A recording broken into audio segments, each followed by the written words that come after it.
ఈరోజు చాలామంది తమ ఉనికిని దేవునిలో చూసుకోకుండా తమ ఉనికిని లోక సంబంధమైన వాటిలో చూడటం నేర్చుకుంటున్నారు. చెడ్డ వాటికి నో అని చెప్పడం నేర్చుకోండి. చెడ్డ ఆలోచనలకు నో అని చెప్పడం నేర్చుకోండి. వాడు బలవంతము చేయగా నీవు ఒప్పకుము అని సామెతల గ్రంథంలో రాయబడతా ఉంది. ఆమెన్. ఒకవేళ ఏదైనా పాపము చేయటానికి వారు బలవంతం చేసినప్పుడు ఒప్పకము. 1వ కీర్తనలో రాయబడుతుంది, దుష్టుల ఆలోచన చొప్పున నడువక. అంటే ఏంటి? వాళ్ళకు నో అని చెప్పాలి.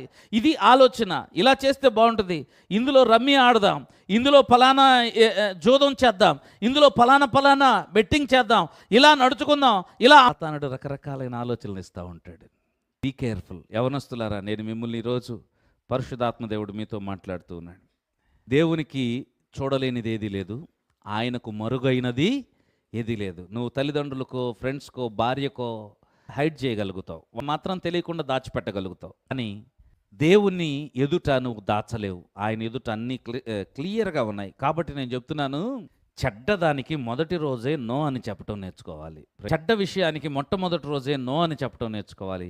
మంచి విషయానికి మొదటి రోజే ఎస్ అని చెప్పటం నేర్చుకోవాలి. దైవికమైన విషయాలకు ఎస్ అని చెప్పగలిగి, లోక సంబంధమైన సాతాను సంబంధమైన వాటికి నో అని చెప్పగలిగినప్పుడు, కాదని అది నాకు అక్కర్లేదని ఖండించగలిగినప్పుడు నువ్వు ఆశీర్వదించబడతావు.